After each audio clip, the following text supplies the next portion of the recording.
Check 1, 2, test 1, 2, 3, 4. 1, 2, 3, 4, test.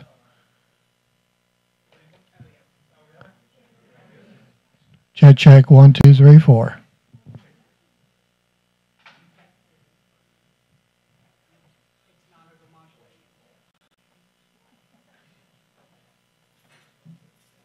Good to see you. I had it on. I thought I'm not doing this. I pulled it up. It's so hot and miserable. I said, I'll throw it in school.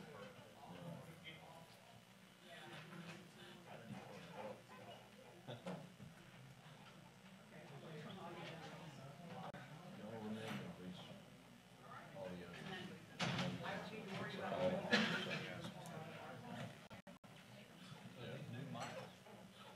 no, it's her mic out there.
head down.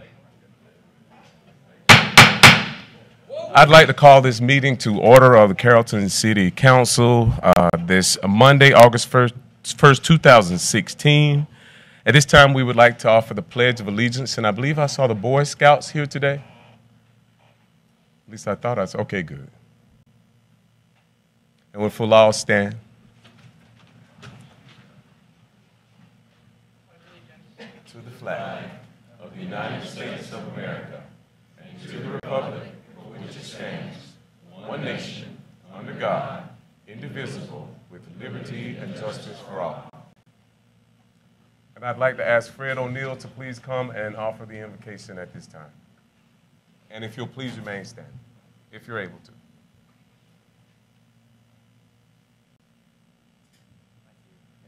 Let us pray. Our gracious Heavenly dear Father, we thank Thee for just another wonderful day at this time of year. We thank Thee for this wonderful assembly of our leaders that run our great city that we are so proud of. We thank Thee for all these opportunities we've been given and granted so graciously and so fervently. And we ask, oh Lord, that You just open up this meeting with the proper dialogue that will lead us and guide us in the right direction, that You lead those who lead us to a higher place. Thank Thee for all Your many blessings. Bless those who are sick and bereaved. And we thankful so much for those who protect our freedom. Thank You for our leaders as we follow, and we know they will make the right decisions today. We pray these prayers in Your name today. Amen. In Jesus' name, amen. I would at this time like to hand the gavel over to our mayor, Mayor Walt Hollingsworth.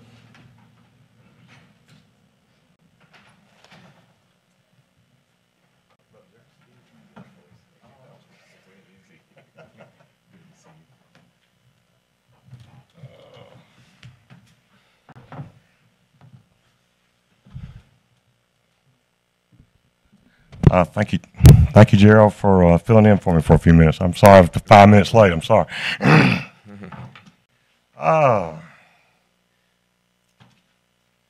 Gets us down to number 4, citizens' comments. Is that where you got that from? Yes, that's it. Thank you. Is there anyone here that'd like to address the council at this time? Please keep your comments down to about 3 minutes each, please, if you don't mind. We're just in that section. It's in the bylaws. I'm sorry.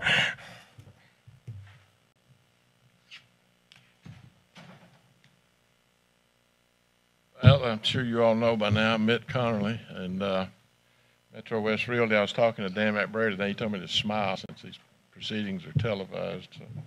So, I wanted to address briefly the two things that are related to housing on the agenda tonight. The first one is the formation of a single family committee. Not sure exactly what you're going to study, but I noticed in the Thursday paper there was one of the city officials commented that we're having a bit of a boom.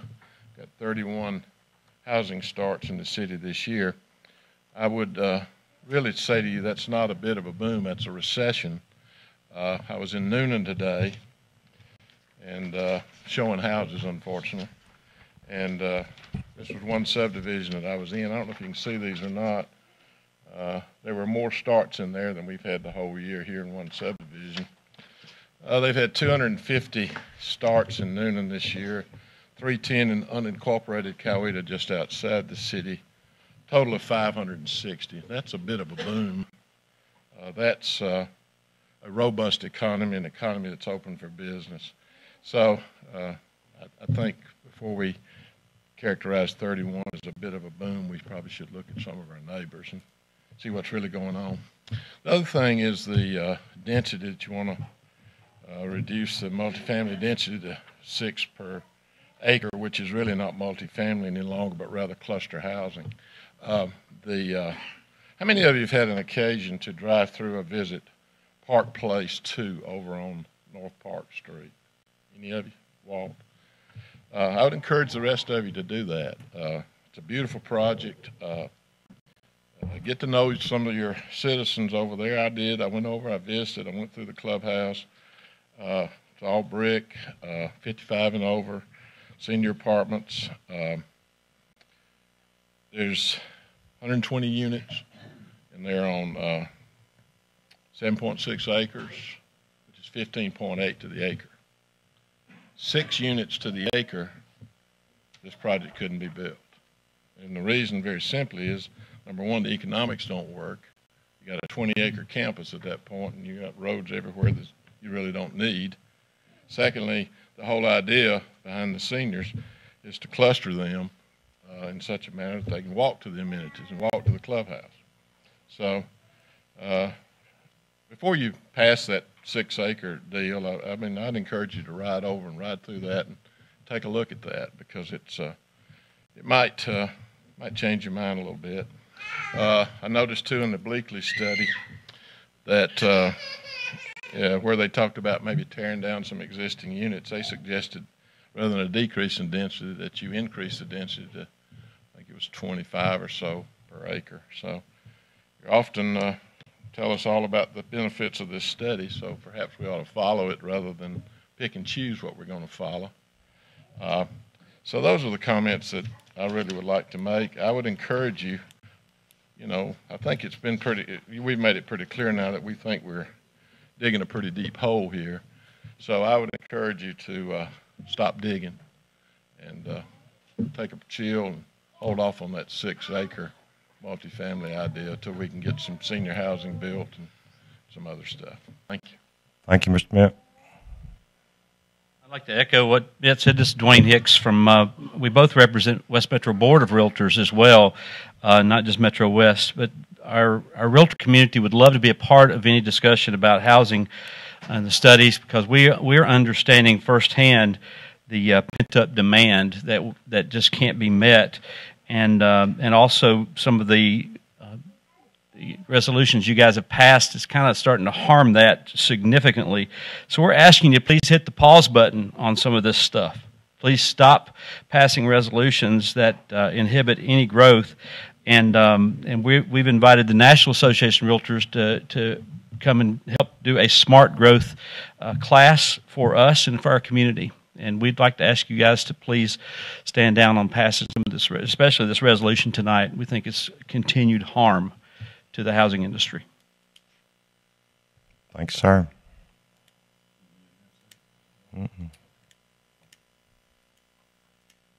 Anyone else?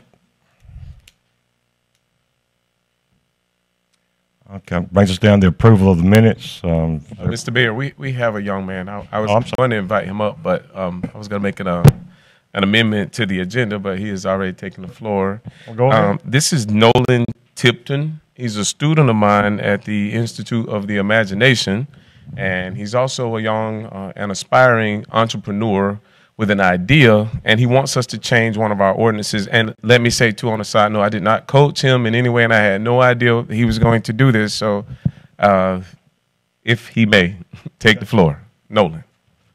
Hi, my name is Nolan. Have you ever been walking one day and you really wanted a cold popsicle? Well, now you can, because I created a local honey popsicle that will make you have more energy, and it's a cold popsicle, and I like it. You may like it, so I would like you to try my popsicle. Gerald? Well, I think he has a question. You want to be able to sell these popsicles on the streets, right? Yes.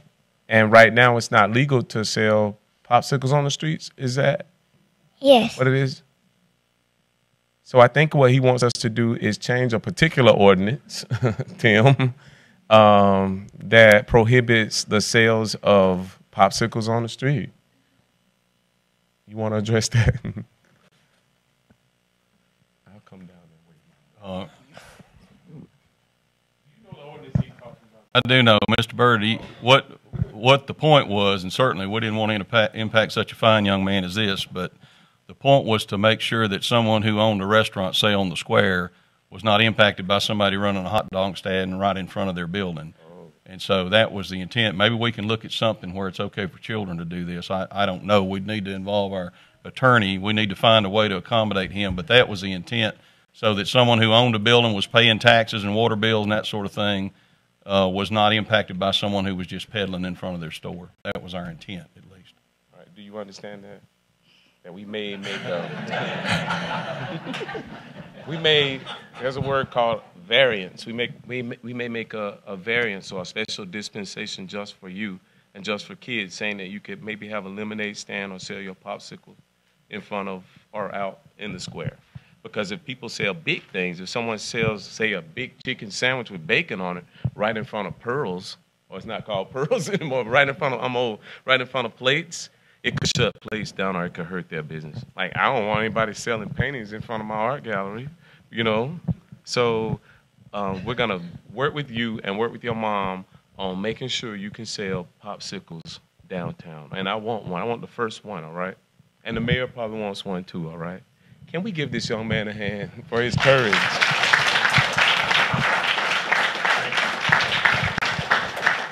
Can he, at the end of the meeting, if he survives, our meetings sometimes can be long and boring and drawn out, and sometimes we argue, but just act like you don't see Mr. Bird arguing when he argues, okay, even though you probably seen me argue before. But at the end, can he hit the gavel?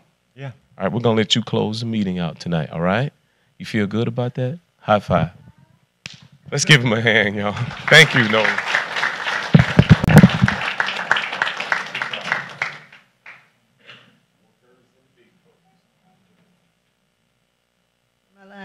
Yes, ma'am. Good evening. My name is Gladys North, and I live at 130 North Garrett Street. I had no intention of saying this until I left home. After you turn off Austin Avenue and you turn, I'm left hand, you turn right onto my street. And as we were turning onto my street, leaving home, another car came in. And that car had to come over on our side, on this side, on the right side. They were on the left side, but they had to come over on this side because the growth of the shrubbery, the trees, the vines is all over on that side. So I need to know who I need to talk to since this is the city. And I asked somebody back there, could I ask about this? The street is taken care of pretty good, but nobody cuts that. They come through and they pick up trash. They do what they normally do. But my concern is that I don't know if the lot is vacant or the house that's on Austin Avenue on this back lot, but it's kind of beginning to get dangerous because when they turn in, the scrub and stuff is so bad until they have to come over on a person that's driving on the left-hand side. Yeah, we'll get somebody look into that. Oh, what good? We recently did that on Joshua Mabry Street and Old King Street as well. I think that was a corner that we took care of last week for a family there. So that's no big deal, is it? Oh, okay. Thank you. Is there anyone else?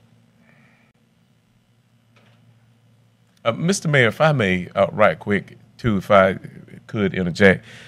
There's a man in the back. Lord, what if I forgot your last name? It's been a long day. Gosh, pink shirt. I know your last name. Newell, Mr. Newell. I do apologize for that. I'm over 40 now, so it happens. Mr. Newell, good friend of mine.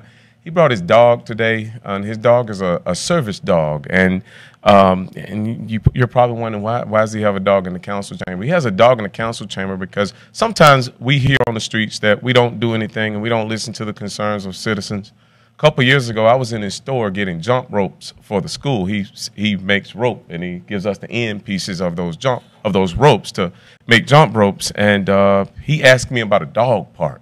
He said he had been trying to get a dog park in Carrollton for a long, long time, and no one would listen to him, and he gave me a whole story. I said, look, stop. Just stop. I immediately made a phone call. A couple weeks later, we had a dog park here in Carrollton. I'd like to applaud Mr. Newell and his dog, Belle. I did get that right, correct? And his dog, Belle, for the wonderful dog park that we have in this town that he, was his idea, his brainchild. I'd like to applaud him now for his his vision and also his dog. So thank you for being here, Mr. Newell, and thank you to the mayor and council and the former administration for making that happen. I've forgotten about the dog part, but it's certainly one of those crown jewels, one of those jewels in the crown of Carrollton. So I'm certainly glad that that's a nice amenity to have here. It's on Longview Street. Huh? It is on Longview. That's exactly right. My dog was afraid of it at the time, so I never went back to it. We tried one time, but Andy would probably like it now. So I'd like to give him a hand and give Belle a hand, too, for being here today.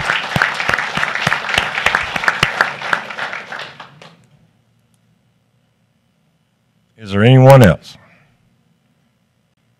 Hearing none, we will move ahead to approval of the minutes.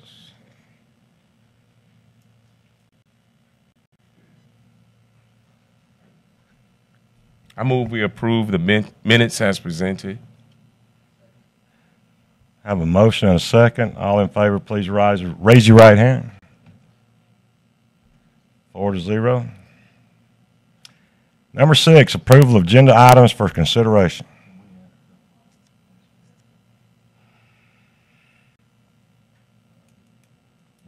Mr. Mayor, I'd like to ask the mayor and council to add a couple of items to the agenda that were given to me, one today and one last Friday. I'd ask for an item number 8, which is to consider a billboard lease with Fairway Outdoor Advertising.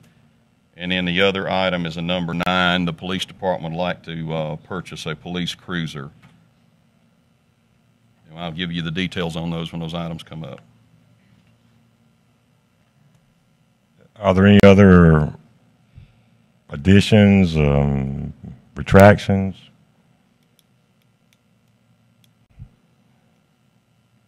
Hearing none, we will vote on approval of the agenda items for consideration tonight. All in favor, please raise your right hand. It's 4-0. That takes us into number 1, water and wastewater awards. Same much as you, Tim. Tony Richardson's going to make a presentation tonight. Thank you, Mr. Mayor, council members. I'd like to recognize a couple of departments tonight that received some awards over the last year. The Georgia Association of Water Professionals recognizes a facility each year that demonstrates perfection in compliance. A drinking water facility and a wastewater facility conducts thousands of analyses each year to ensure compliance. And this award recognizes those with a perfect compliance record. Our water plant has received the Gold Award. Some of the past awards through years past were Gold Awards in 2004, 2007, 2008, 2009, 2011, and 2014. They've also received a Laboratory Quality Assurance Award for 2005 and 2012. There was also some individual awards received by our Water Superintendent, Miss Connie Nelms, the Ira Kelly Award, the Elizabeth McIntyre Award, and the William J. Green Award. These are both statewide and national awards recognizing professionalism and excellence in water. Our wastewater treatment plant has received a Platinum Award. Like the Gold Award, it also recognizes perfection in compliance, although it requires that you do so for more than 5 consecutive years. Our wastewater plant has received the Platinum Award for 9 consecutive years of perfect compliance. In October of 2015, our water plant received a sanitary survey through the Georgia Department of Natural Resources Environmental Protection Division, and it is scored, and they received a score rating of outstanding performance. So at this time, I'd like to recognize Connie Nelms from the Water Department for her efforts and that staff for the Gold Award for 2015.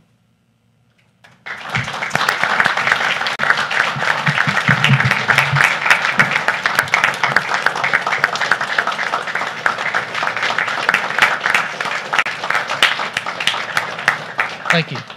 We'd also like to recognize Mr. Danny Dyer, wastewater superintendent, for the Platinum Award for 9 consecutive years of compliance.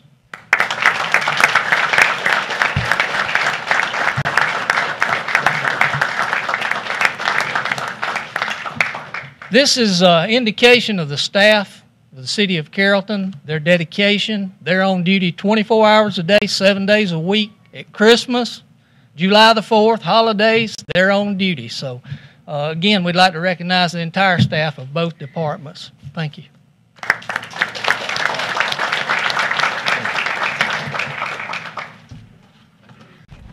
Congratulations. Number 2, Resolution 20, 2016 Fire Protection Requirements Amendment. Tim?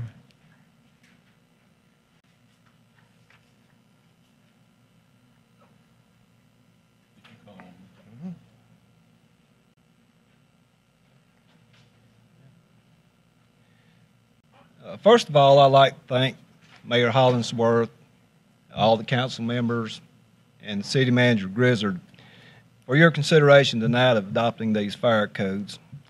We feel like if these fire codes are adopted, it will greatly enhance our capability to save lives and property. I'd like to give you a brief explanation of why we feel like these codes are so very important. Firefighters today face dangers that we didn't face in the past. Construction products have changed. The building methods have changed. With the introduction of lightweight truss construction and the use of engineered or manufactured wood rather than true dimensional wood, which we like to refer to as solid wood, it's created a lot of problems for us. It causes premature building collapse. It causes rapid flame spread throughout buildings. You may already be familiar, but these trusses are held together by gusset plates, which are thin metal plates with quarter-inch or half-inch spikes coming out of them that are pressed into the wood that hold these roof trusses together. When they're involved in a fire and those plates heat up, they simply pop out of the wood and the trusses collapse in. We face the same problems with floor system failures. The old floor joist that used to be a 2 by 12-inch solid piece of wood has been replaced by engineered products, which now is a particle board strip of plywood with a 2 by 4 glued on top and the bottom. They fail miserably in fires, especially if you have a basement fire and you go into the main level of the house. You've always got to worry about whether or not this floor is going to collapse. These products have been around for a while, but it's an increasing problem to us because now it's commonly used in the construction of commercial or multi-story buildings. What we're asking for in the codes here tonight is for your assistance with helping us to be able to get in, rescue people, and to put these buildings out before they're a total loss. The codes include the assistance of fire suppression systems that will allow us the valuable time that we need to get in and to hold the fire in place. In years past, with the older construction with thicker density of wood, we hope to have 25 to 30 minutes to fight a fire inside of a building before we had to worry about the roof collapsing. With the use of these new products, that time has been decreased to about 7 to 10 minutes. Keeping in mind, 7 to 10 minutes, that's from the time someone discovers the fire, calls 911, dispatches us, we drive out there, pull the fire hoses and equipment off the truck, get inside the building, locate these people, and get them out. That's just not very much time to work with. The city has always just adopted the Georgia Minimum Fire Code, whatever the state required, and it served our city for many years. But with the addition of these new methods of building and the new products being used, we need to enhance that code tonight. Cities and counties our size, our neighbors, have already adopted these codes because of the same issues that we're having, and it's really time for us to provide these safety measures, not only to the citizens, but to the firefighters too. All of these codes proposed here tonight are absolutely geared towards saving lives and property and to give a little bit of safety to the firefighters. And all of these codes are reactive to problems that we already have here. These are not codes to address things that may come up in the future other than preventing the same thing from happening. These are problems that we already have here. I don't plan to go over all 10 codes in depth tonight because I feel like half of them are common sense and pretty much self-explanatory. But there is 5 key things that I would like to touch on here tonight that would be provided to us if you adopt these codes. The first thing is access to buildings. We have a lot of multi-story buildings around town that are not accessible by our ladder truck on more than one side. These are multi-story buildings. If someone became trapped in them and the fire's on the side that we have access to, then we got to look at other means to try and get them out of the other side, which is going to cost us valuable time by having to use ground ladders or other methods. We have dead-end fire lanes around big commercial buildings with nowhere to turn the fire truck around to quickly relocate it or to move it if we feel like a building collapse is imminent. We also have fire lanes located within the collapse zone and nowhere to move our trucks farther away from the building to get the correct access that we need. This would help us to prevent all this in the future. The second thing is it would provide us with fire suppression systems or sprinklers to assist us with holding the fire in check inside these buildings until we can get in there and do our job. We're also asking in the codes that kitchen hood extinguishing systems be provided in commercial buildings that has sleeping accommodations. We have several buildings in town now that has sleeping floors or bedrooms above commercial kitchens with no fire protection. We have some multi-story buildings in town that you enter through the ground floor, through the kitchen, 2 floors of bedrooms located above. The number 1 cause of fire in the country is from cooking accidents or unattended food being left on the stove.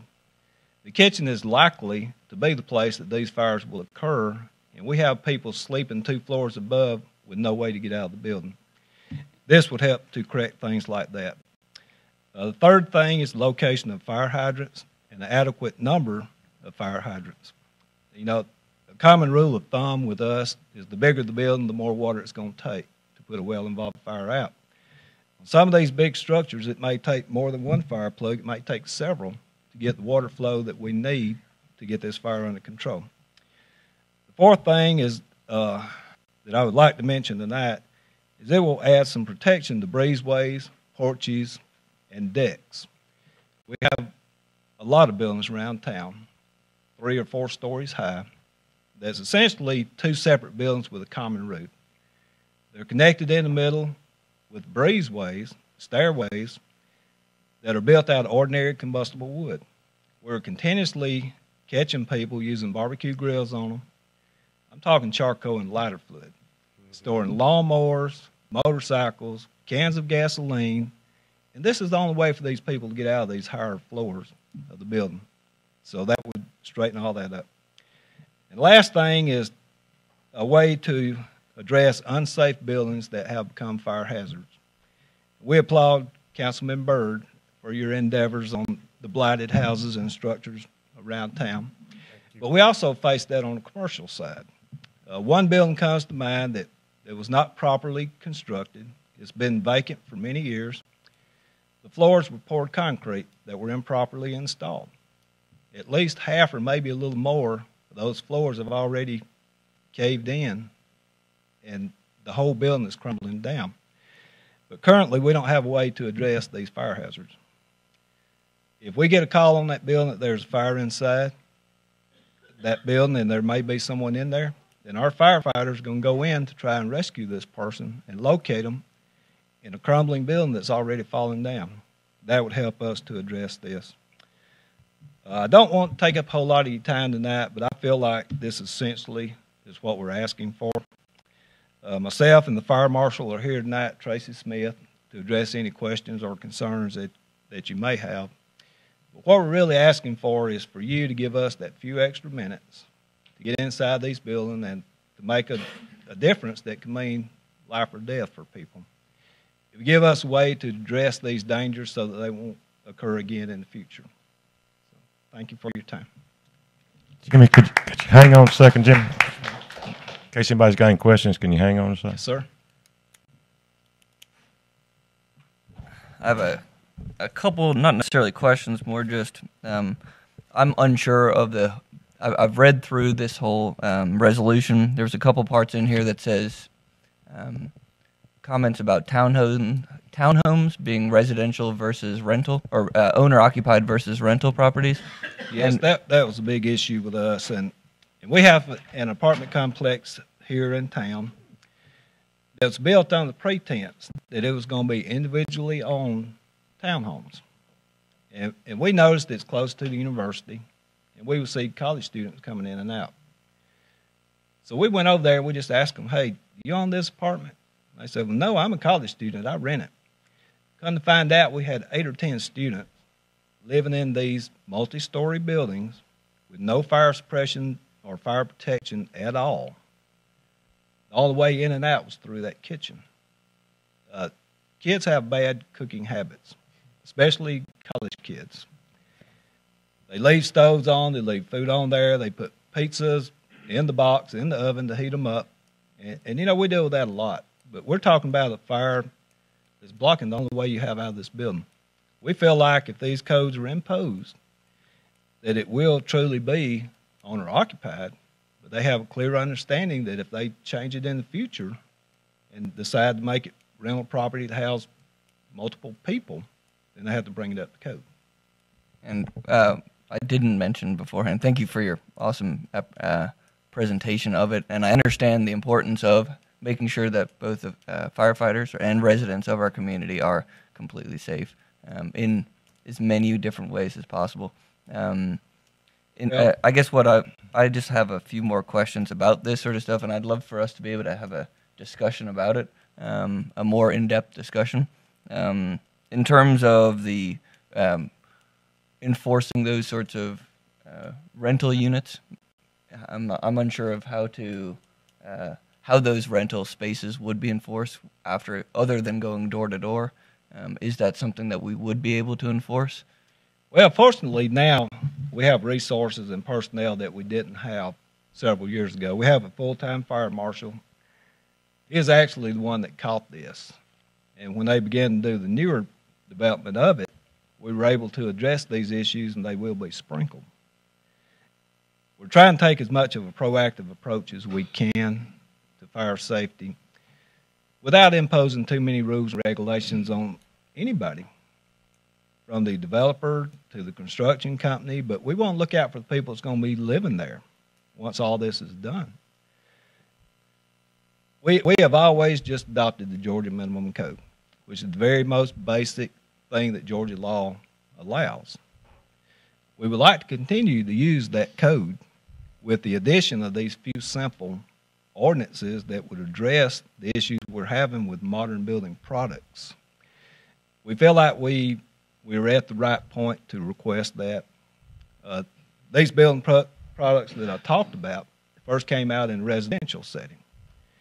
But there's a huge difference between a 2,000 square foot house and a 5,000 square foot. There's really a big difference when you get up to the 12,000 square foot. When you get into buildings that big and you have the extra weight of multiple heating and air units in the attic, water heaters, specialty equipment, additional wiring, occasional lightning strikes, it means a lot to us to have something in place that will hold this fire in place to give us enough time to get in there. And that's what we're looking to do tonight. We have never been aggressive on adopting codes. We have 2 codes in the Code of Ordinances from 1975. One of the codes states that you can't tamper with the equipment on the fire truck when you're at a fire unless the fireman asks you for help. The old timers told me that code was put in place because we had an issue with teenagers and college kids stealing axes and other trophies off the fire trucks to go on their bedrooms or dormitory walls. The only other code we have states that you can't store combustible or flammable liquids in the downtown area. That's it. That's the only codes we have. We're asking to keep the very basic, just to add these 10 on there that would prevent the issues that we're having now and to prevent these dangers in the future. I don't think it would really be overburdening on anyone. I think it's a very good compromise for safety with looking out for everyone else and the citizens. You present a good case. Thank you. Thank you. Jimmy, can I ask one question, please? Yes, sir. Is this going to be retroactive going back? Nope. So It'll it's just start from here out. Here going forward. Yes. So the owners already that's got older buildings and whatnot, Good. they're still grandfathered in as to where you were. Yes. So they're not going to incur any more costs. Exactly. So it's just on new construction. Yes. Thank you, sir. Any more questions? Good job.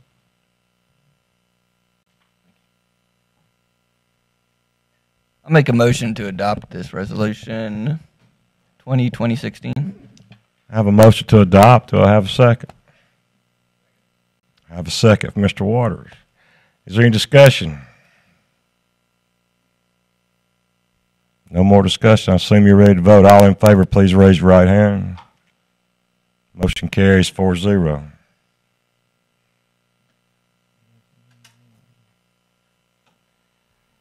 Resolution 21, 2016, Unified Development Ordinance Amendment.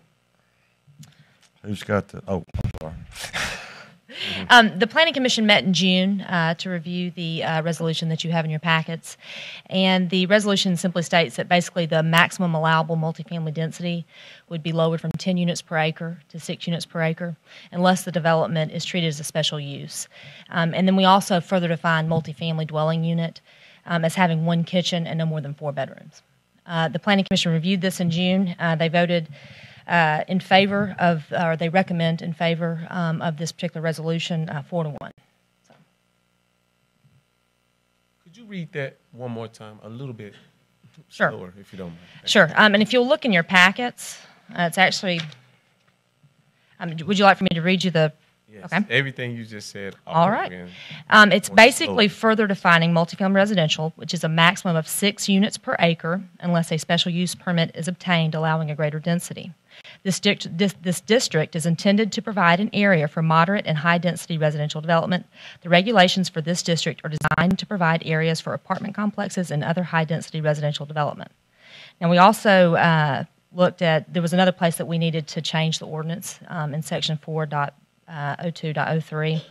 It simply says the same thing. The density of any multifamily development shall not exceed 6 units per acre unless a special use permit pursuant to Section 2.04.24 is obtained from the mayor and city council allowing a greater density. And as I mentioned a second ago, we also further defined the term unit. There's been some questions as to whether or not it's a bedroom versus an actual, enclosed apartment number, and it's for purposes of multifamily development. Each unit shall have a kitchen, and no unit shall exceed 4 bedrooms.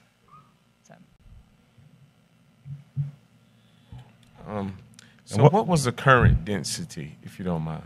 The current density in RM is 10 units per acre. Say that again? Is 10 units per acre. So we're decreasing it by 4 units. Will we need a second motion, or is this all combined for Section 4.0203?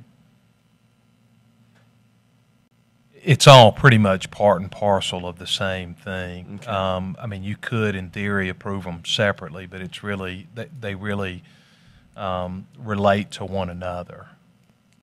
Can I clarify the intent of this, please? I'd just like to clarify, I'm a big fan of that Park Place development. That was a pleasure to deal with that developer, and you're right, it is a gorgeous facility. The intent of this ordinance was to allow you to go, right now you're limited to 10, or with a PD you're limited, I think, to 13. Mm-hmm. This would let you go beyond that if they come forward with something very nice like Park Place. So that was the intent, was to make it a win-win so that you had some incentive for them to come forward with a nicer product, an all-brick product, the kind of development that we want to see. And so that was really the intent of this. Otherwise, with the current RM density, they can build 10 units, and there's no real nice design standards. So that was the intent of this. Thank you. One thing to think about, one of the recommendations in the Bleakley report that was mentioned earlier was the removal of existing density, the replacement, basically, of our aging housing stock. This would be an opportunity for you guys to get to review it, kind of, the entire package. So if they are coming in to remove existing density from maybe like some dilapidated multifamily and increase it, it would give an opportunity for you guys to review it as a special use, and those things would be binding to the development. So when you say aging housing stock, like what aging housing stock, if you don't mind? I mean, I don't have one particularly in mind. I know that if we, you look at your multifamily developments, and the thought of a moratorium and the concern, I think, possibly from the development community is that we're going to stop all development. And what you want to do is kind of have it trickle in, and so you want to be able to replace the old with new. I think there's some opportunities near the college at the corner of Lovern and Brumbelow where possibly you could look at putting up something new and taking down something older, and then you guys may want to consider some sort of density bump in that regard. But it would basically be looking at it on a case-by-case basis. You would have an opportunity to review each development plan. So this is just on horizontal ground, 6 units per acre. Does that include going vertical? Yeah, you can design it however you'd like. So, when you say aging housing stock, are you also referring to apartments or just private homes? I'm referring to multifamily when I mention it here. Yes.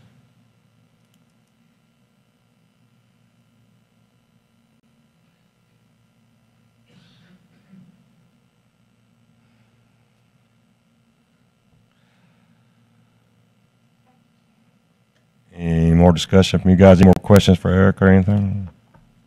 I'd like to just welcome Erica to the staff. Thank you. Welcome back. I feel like I know you all pretty well, so thank you. Is there any discussion? Have a motion or anything?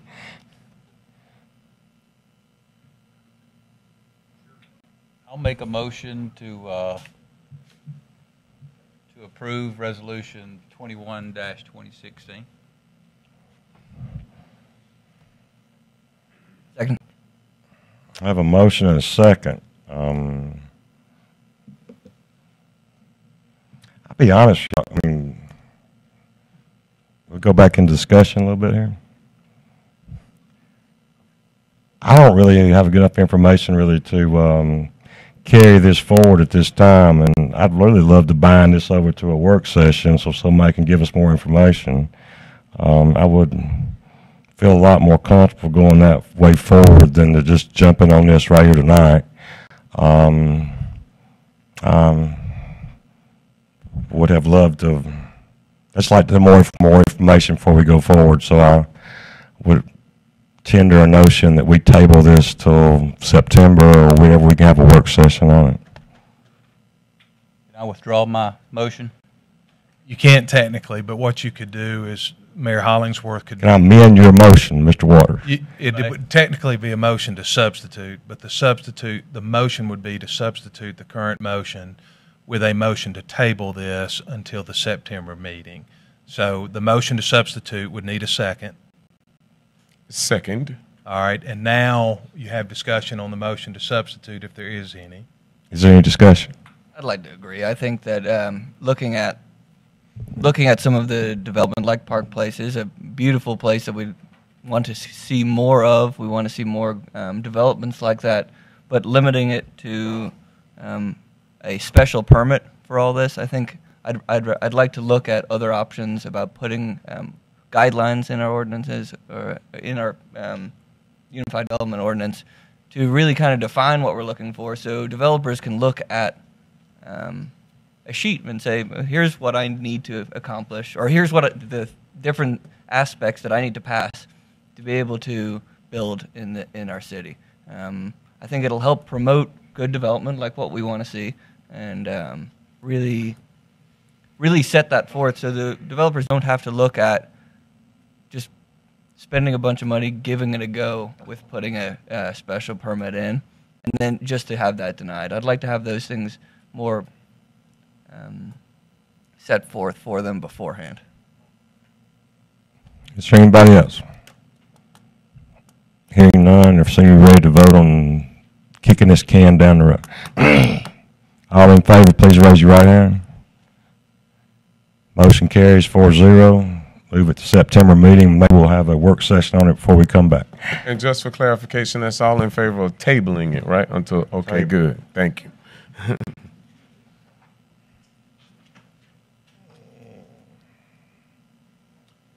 Number 4, budget update, Mr. Triplett.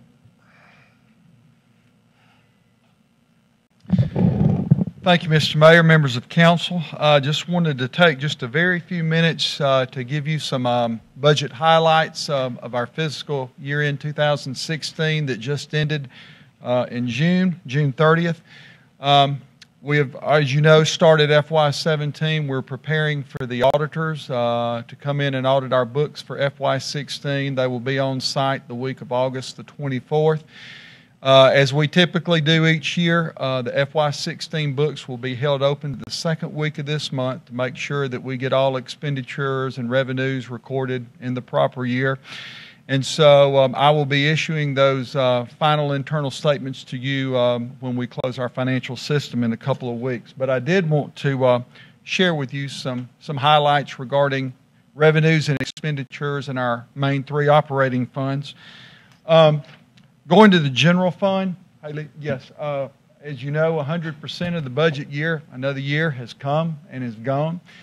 We had a good year revenue-wise. Of the revenues that we originally budgeted at the beginning of FY16, we have collected 97% of those budgeted revenues, so we feel good about that. The next slide, and incidentally, you have a hard copy of these slides here for your record and take home, and if you have any questions, feel free to ask. Not going to go over all of these, but our current ad valorem property tax, we have collected 99% of our budget. Automobile tax, we have collected 105% of our budget. Our title ad valorem tax, we actually collected 122% of the budget amount. Sales tax revenue, you know, that's been up and down, and we're starting to show recovery in that. We actually collected 1% over our budgeted amount with that. Our occupation tax looks good for the year end. We've collected 11% over our budgeted amount. Insurance premium tax, 2% over our budget amount. Beer and wine tax, we've collected 6% over our budget amount. Utility franchise fees, we've collected 99%. We hit that pretty close. Energy excise tax, this is a tax that we put into place, I think 3 years ago, FY13. It's basically an excise tax on energy, gas, electricity used in manufacturing process. We didn't know exactly how to budget that since it was new, and we're still kind of getting our hands around that. We budgeted conservatively, intentionally, and as you can see, we have done very well with that. We budgeted $125,000 this year, and we actually collected a little over $231,000. So we feel good about that. And also, that's going to be a direct indicator of economic activity in the city because that's tied directly to the manufacturing sector. Recreation Department, we had a great year. We've actually collected 8% over our budget estimates for user fees for the Recreation Department. I want to talk a little bit about the bottom one, interfund operating transfer. There has been discussion about this line item over the last couple of meetings. As you know, we budgeted $2,508,000, and that is a fund transfer from the Water Sewer Fund and Sanitation Fund.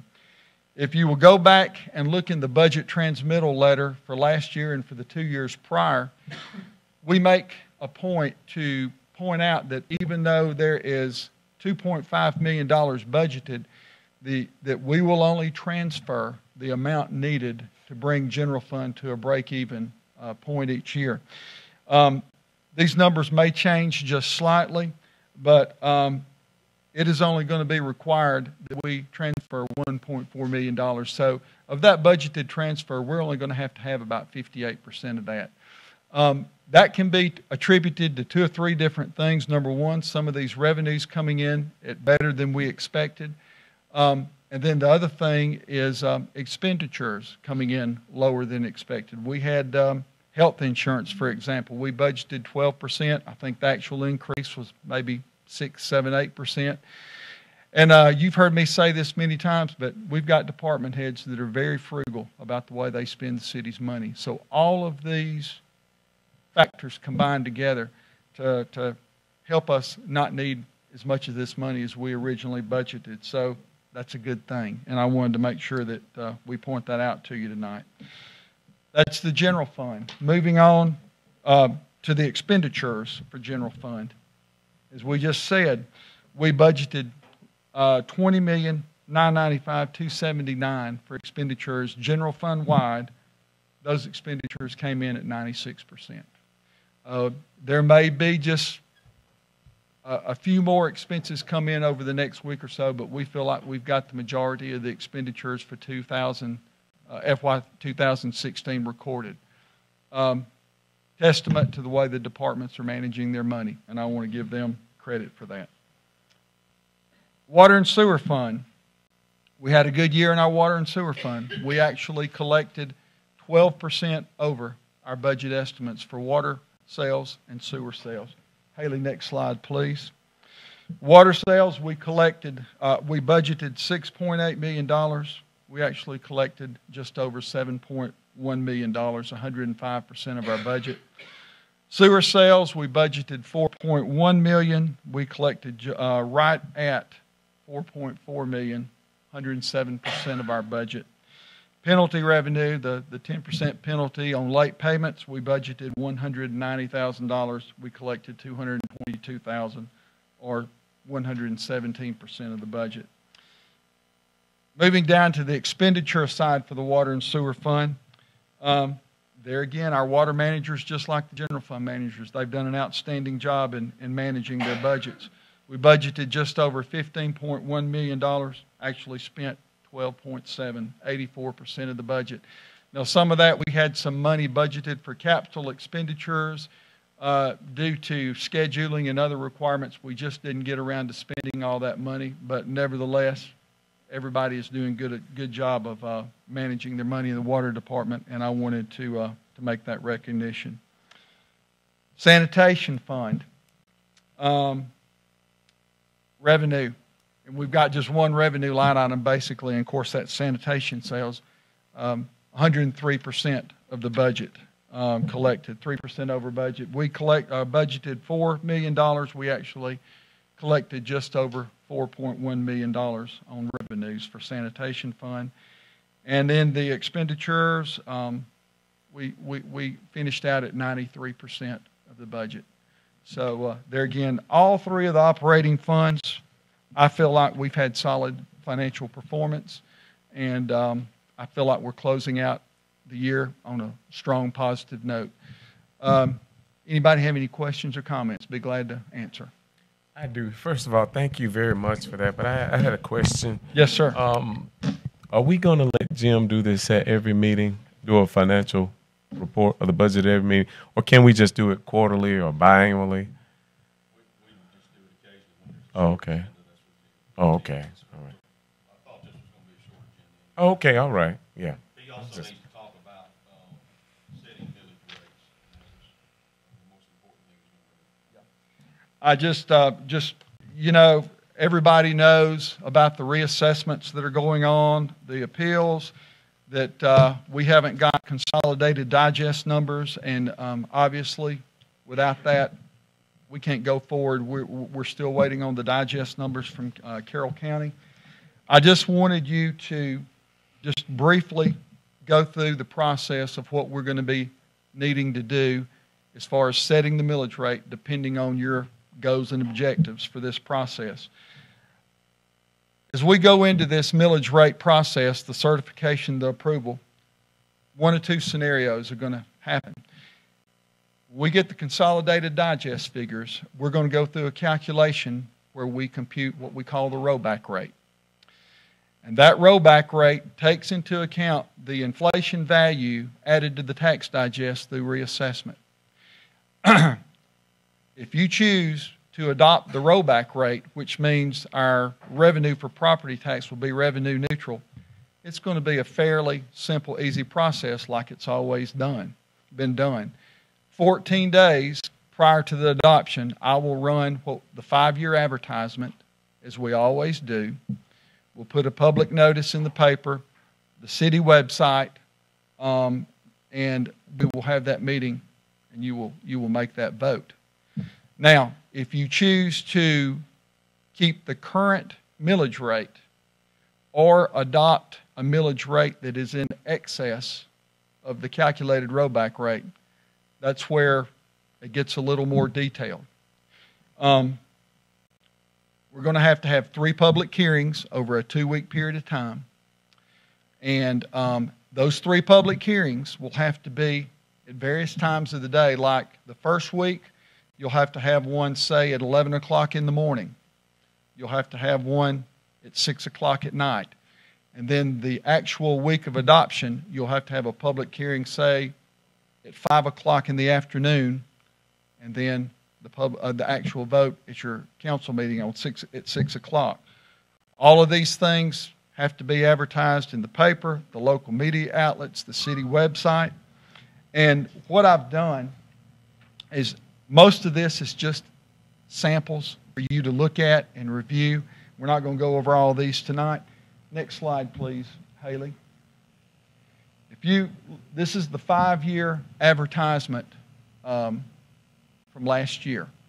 And I just wanted to make sure that you had a copy of this to look at. One of the issues that we're looking at over the years 2010, 2011, and 2012, we lost nearly $500,000 in tax revenue to decreased digest values. And basically, for the last 3 years, 13, 14, and 15, we've gained back maybe $50,000 of that. So we are still behind the curve there as far as getting that property tax revenue and value back. So I want to just give that to you for your consideration tonight.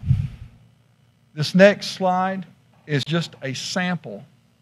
It's from a training manual from the Vincent Institute at the University of Georgia about the press release. If you adopt a rate that is greater than the rollback rate, this gives an example of the press release that has to be done, the advertising that has to be done, and I'll just let you read that at your convenience, and if you have any questions, you get with me and I'll be glad to explain it to you.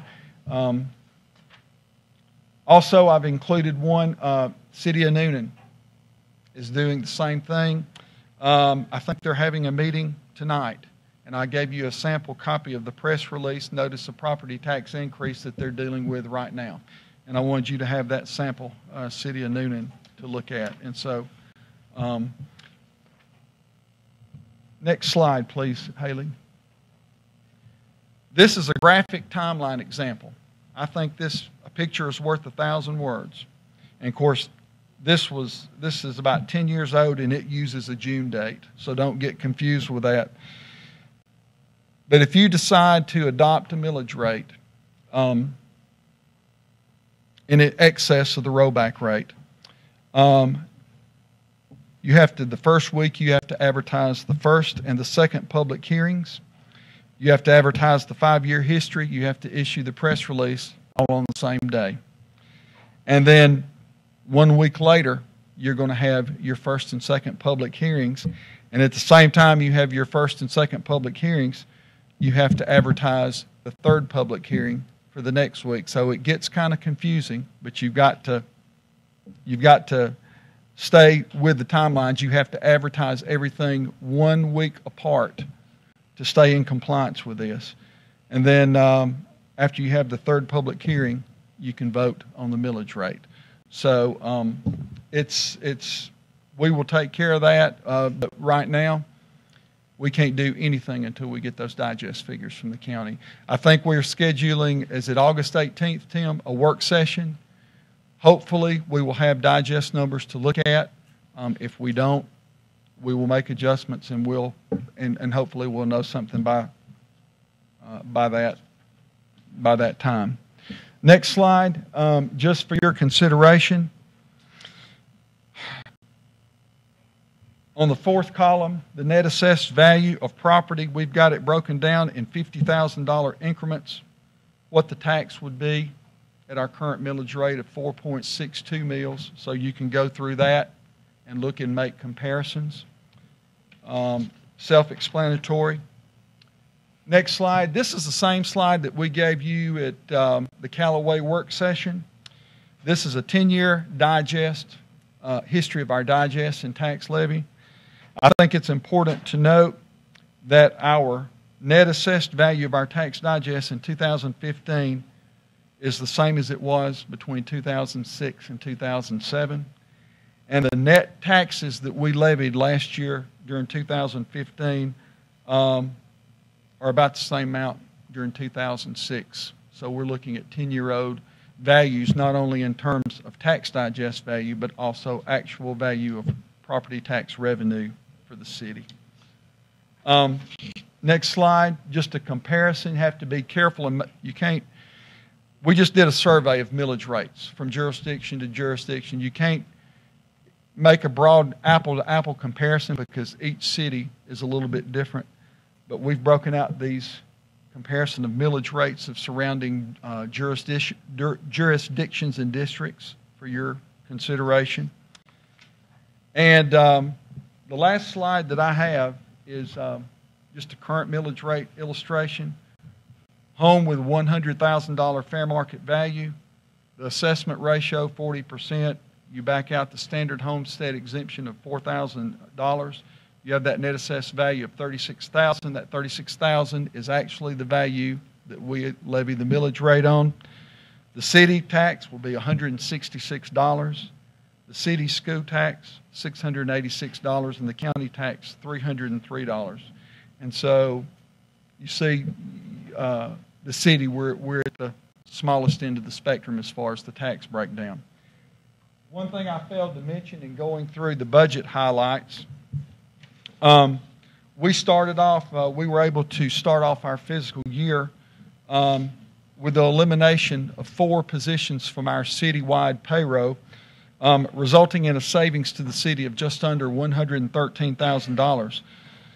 These savings and these eliminations of these positions came through a combination of consolidation and job functions and responsibilities. We combined job functions and responsibilities on some of these. There were some vacant positions that we were able to not have to fill, so we were saving money through attrition with that. And this gave us the unique opportunity to promote employees to supervisory positions, you know, at a lower rate of pay. This was a win-win situation for the city in that it gave existing employees a chance to progress and move up the ladder with their career with the city, but at a lower rate of pay for the current time, for current fiscal year. It saved us money during the current fiscal year. So it's a win-win situation for our employees, a win-win situation for the city. The salary savings for these 4 eliminated positions, $105,000. The associated FICA tax for that, $8,000. So we had a cost savings of just under $113,000. And also, we didn't calculate this in, but the savings would also be increased to not having group insurance, retirement, workers' comp on these 4 positions that were eliminated. So we wanted to take that time to highlight that and make sure that you knew about that as well. I've thrown a lot at you, but just wanted to make sure that, let you know that we're staying on top of this millage rate situation. We will have you information just as soon as we get it from the county. Anybody have any questions or comments?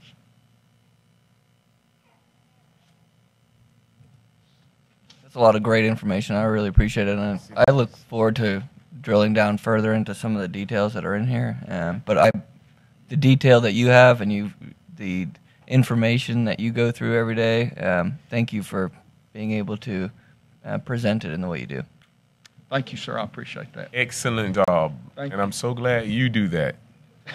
You do it well. Thank you very much. 'Cause if I had to do it, it wouldn't get done. As always, thank you, Jim.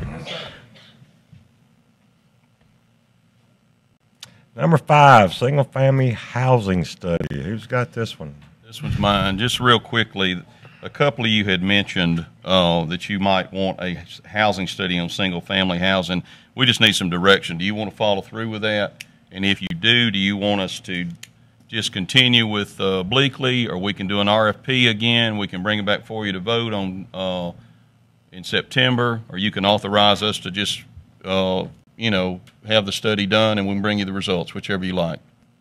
I'll leave that up to you, unless there's discussion on the council as far as what group does the study. I just thought it would be better, since we are kind of looking at a lot of discussion about multifamily, to get a broader view of our whole housing situation in the city of Carrollton. So whether it's a combination of everything or focusing on single family or what, I just wanted a total broad view of it. That's very well put. I agree. I think actually looking at doing a new RFP, I know there's contention with the Bleakley report from the board of realtors, other people around town. I think looking at a fresh RFP instead of just going with the same one, well, we can also look at the data that they researched. Hopefully that'll be able to supplement a new housing study. But I think more looking at housing as a whole, not just single family now and having multifamily as a separate study, but utilizing the information that has been gathered to be able to make a more cohesive housing study and maybe recommendations then from that. Okay, just add one quick thing. There's this term that gets thrown around a lot, and it's called smart growth. I think someone mentioned it tonight, and that sounds great. I'm all for smart growth as well. I just don't know what it means. So maybe if we do proceed with this study, we could define smart growth and maybe get everybody on the same page to where it is that we want to go. Okay, I think what I'm hearing you saying then is we'll bring this, we'll take proposals, we'll bring them back to you in September and let you approve the proposal and the consultant. And I'd like to really, writing the RFP on that, I'd like to maybe discuss that, maybe send it back to us. Maybe we could talk about it in our next work session, just to really ensure that we are getting back the reports that we're looking for. I mean, are we looking for age of what we got for housing? I mean, what criteria? Only single family. I mean, we're talking about age purposed or new construction, 5-year. I mean, what are we looking for here? Well, I know with the university, we're getting another record enrollment year. There's more growth in that area. There's demand, as we've heard, from senior family. There is demand for single-family housing. I'd like to see at what points those demand levels are, and I'm not a consultant in that form, but being able to discuss what questions we need to be asking in terms of where do we already have demand, where do we need supply, in what areas, in what areas of town do we want to put these. I know in the Bleakley report it mentioned looking at zoning dorms as one area, maybe looking at that as part of more holistic housing recommendations for our city. And maybe not counting dorms as houses, because I don't know if we should classify dorms as housing in the scheme of things.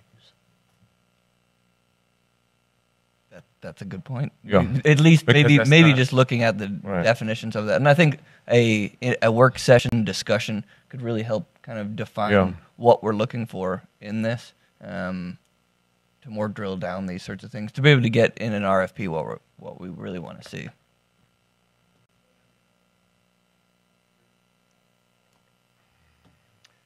So, need a motion and a second? I don't think so. We have to vote on this? So you're going to bring this back in September, right? Number 6, appointment of pension committee secretary. Thank you, Mr. Mayor. We need to appoint a new pension committee secretary, and my recommendation would be Jim Triplett for that job. Is there any discussion or questions? I move we appoint Jim Triplett as pension committee secretary. Have a motion. Do I have a second? Have a second. All in favor, please raise your right hand. 4-0. Thank you, Mr. I'm Mayor. just tired. I'm sorry. We ask that you reappoint to the Carrollton Area Conventions and Visitor Bureau Mr. Mike Hart and Mr. Chris Duffy. They currently serve. They're willing to serve again.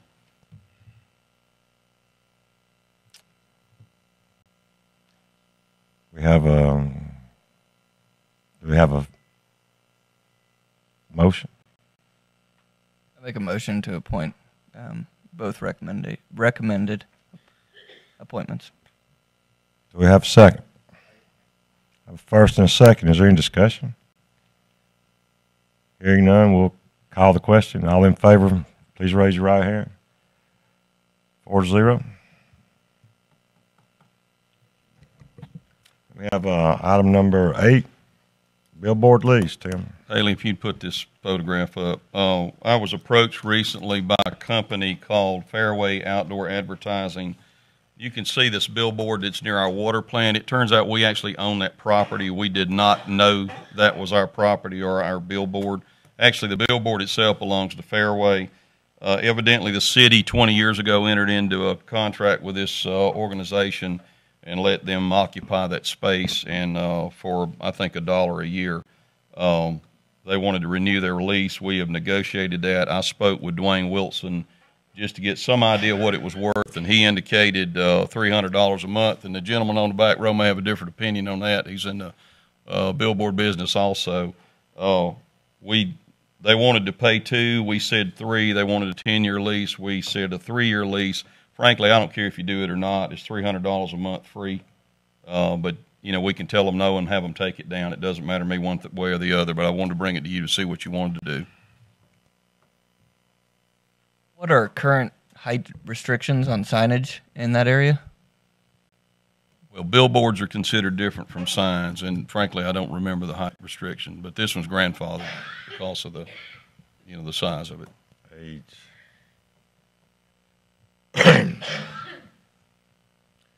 So we're proposing a just for $300 or? Yes, $300 a month is what they'll agree to in a 3-year lease. And again, we don't have strong feelings one way or the other. I don't have strong feelings one way or the other. If you don't want to do it, we'll tell them take it down. I mean, I truly don't care. I just wanted you to have the option to take it if you wanted. I think Connie's saying, please take it down. It's next to her plant. So it doesn't matter to me at all.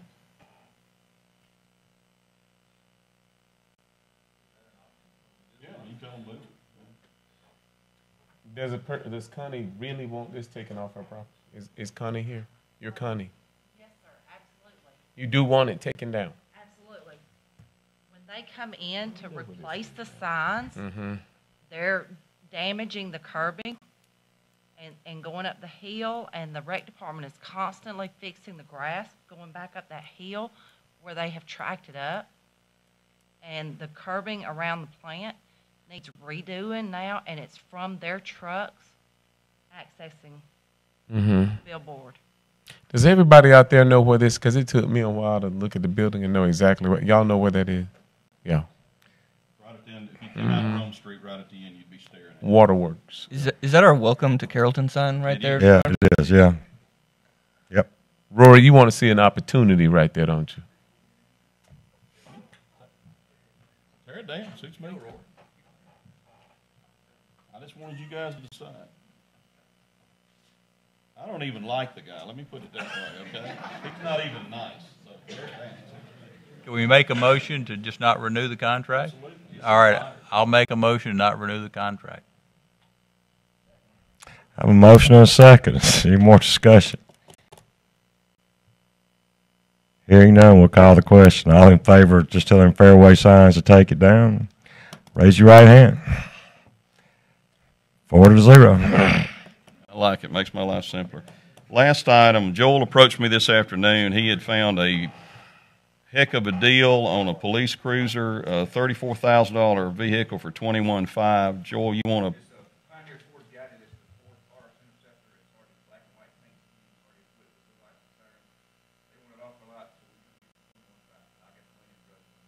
Paid out of drug task force.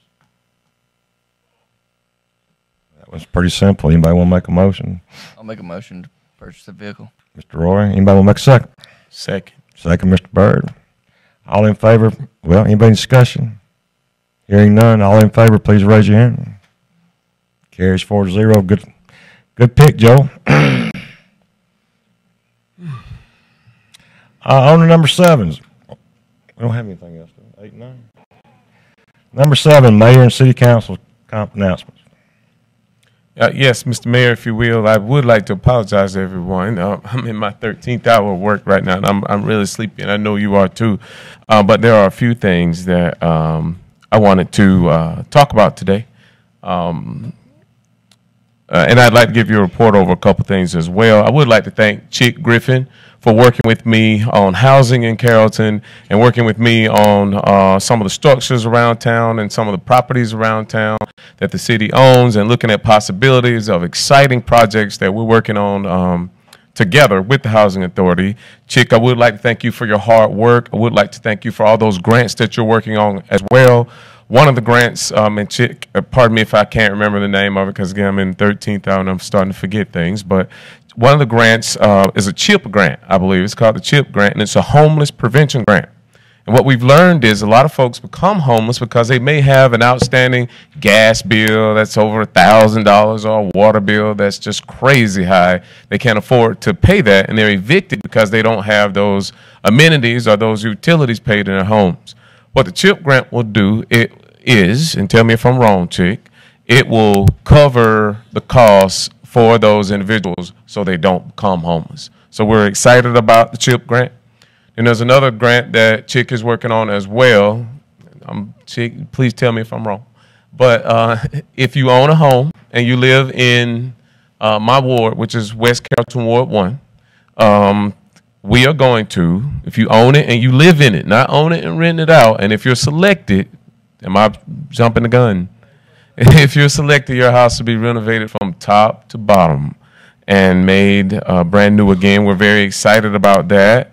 So, Chick, thank you for meeting with me. Thank you for working on that. Tim, thank you for working with him on that as well. City staff, I'm pleased. I'm elated. I'm happy. I hope I'm able to express that to you.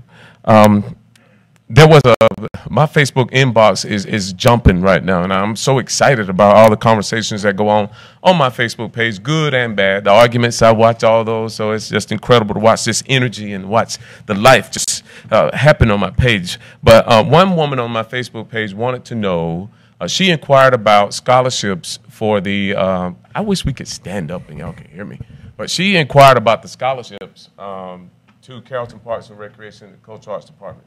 I think she talked to Peter about that, and Peter confirmed that there are scholarships for people who cannot afford those programs. But she was wanting us to find a way to advertise those scholarships to the public. So that's something that I would just like to throw out there right now. Tim, I would like to thank you and Mike Green. If we could just give them a hand for demolishing those homes that you did last week and the weeks before that, and all the work you've done to clean up our city and make our streets look better, and make our neighborhoods a better place to live and make them more livable. So I would like to give y'all a hand for that. There was another thing that I wanted Tim to work on as well, and that was through the, pardon me if and again, I'm really tired, but through our enterprise zone, if there's a way, because I think we had made that promise before. He's coming up here. Come on, Noel. But there was a way, we had talked before about people with felony records, once they've done their time and paid for their crimes, being able to be employed somehow through the enterprise zone. I may not be wording that correctly, but that was brought to my attention as well, that was something that we had discussed before that maybe we forgot about. So if we could start exploring that as well. Thank you to everyone for making sure the River Drive potholes that were just incredibly terrible were repaired. And thank you for taking care of Burson Avenue and the folks on Burson Avenue as well. Their street was almost in shambles, and all those potholes have been repaired there as well. Thank you for the speed bumps on 5th and 6th, too. I've gotten lots of praise for those speed bumps, and certainly the streets are much safer there now. Thank you, everybody, for your support, and I'm sorry, I'm tired. No. It's not tired. I think they're going to say something. I'd like to thank Tim for all your hard work this past few months since I've been on council, for all your work you've done in the years before. I'd like to say thank you to Erica. We'll welcome you on board. I'm excited about working with you in the future. I'd like to say thank you to Tommy. Tommy's been putting up with me about the resurfacing of Stewart Street and restriping over there, looking at how we can accommodate more bicycle infrastructure in that area, crosswalks and pedestrian upgrades and stuff like that. You've been very patient with me, so thank you. Jim, as always, well done on the budget. You're very concise, because I know there's a whole lot more detail than you're not presenting. So thank you for doing that. And I'd like to thank the mayor and council, including Matt, not here, for the continued conversation that we're having, the open discussion, transparency. We're being. I'm excited about what we're doing. I'm excited about the direction we're headed in with the city. So thank you to you guys. Yeah, I just I wanted to mention this. I think everyone's or most of you guys are probably aware we lost an employee that was retiring here in the next. Well, I don't think she's officially said when she's going to retire. But Libby Duke, who normally sits right over here, has resigned. Again, effective, I'm not sure. I think she's waiting to see about some personal stuff. But anyway, she's going to be, I think we'll all agree, missed from the city. So it's unfortunate that she's no longer going to continue in her job as HR director. So anyway, I don't know what we can do for her, but at least a certificate of appreciation for all her years of hard work. So it's something we should think about. Anyway, it's a big loss for the city, and that's all. And Mayor Hollingsworth, if I may, I brought these roses tonight because I forgot Libby wouldn't be here, but I brought these roses for Libby. And for those of you who don't know Libby, she's an incredible woman. We've done incredible things together. I remember the Christmas where she collected bikes, and Joel, you were involved in this, and the fire department was involved in this, and toys for this family in West Carrollton. We went to their house and spent Christmas with them in their living room, and every child got a huge box full of toys, and it was absolutely amazing. A couple years ago, I wrecked the entire city council down in Savannah in a car. We totaled the car. It was my fault. Well, that's sort of my fault. This car pulled out in front of us, and they were letting me drive, and that was a big mistake. But we totaled the car. Libby came, found us, comforted us. We stayed in the hospital all night long. And we were even, involved in a murder in Savannah one time, and we had to actually step over the body in pools of blood, and Libby was there with us and comforted us and took care of us. She takes care of us during the parades and ties bows on everything she sends us. She's absolutely phenomenal. Last week I was watching television at my house, and my dog started to bark. Libby was on my front porch tying something to my door. She didn't even know I saw her, but tying something to my door. And it was late at night, too. It was our packet and some more things that she was delivering to us. She sends care packages in my name to people who are moving into the area, to executives who have moved here. It's going to be hard, if not impossible, to replace Libby Duke, who is my friend and who offers advice to me and who's been much like a mother to me in this role, in this position. And I will miss her, and my prayers are with Libby and her family and with this administration as well. Thank you. And Mayor, one more thing. In the back, we had an employee by the name of Lucetta Williamson who lost her son, Mitchell Williamson, this past week. We love Lucetta. She takes care of our water department. She works in the water department. She's been there for a long, long, long time. Her son, Marcus, is here in the back. Marcus is the twin brother of Mitchell, who passed away. Mitchell was a close friend of mine and helped me campaign back in 2013.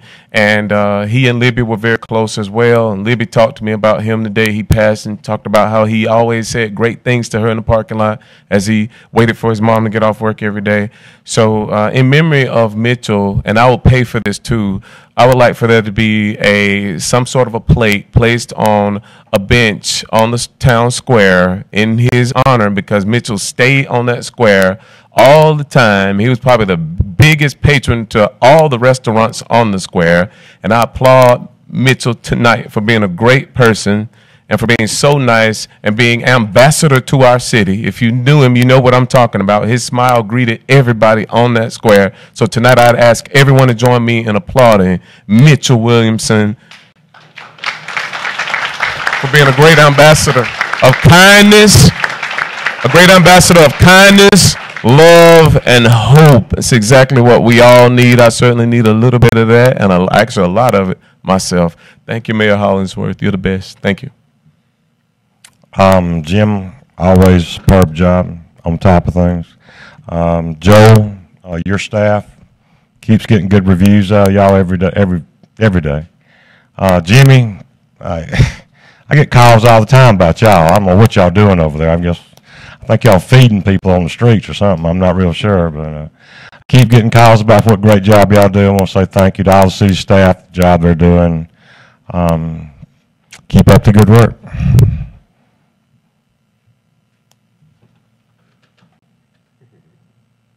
Just again, I want to echo what's been said here.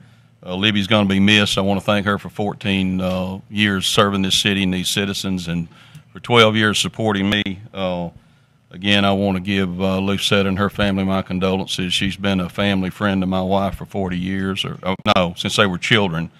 She's worked for this city over 40 years, and I want to thank y'all for the prayers for my wife. Thank you. At this moment, we'll say this meeting is adjourned, and Noah, will you slap the gavel? All right. Meeting adjourned.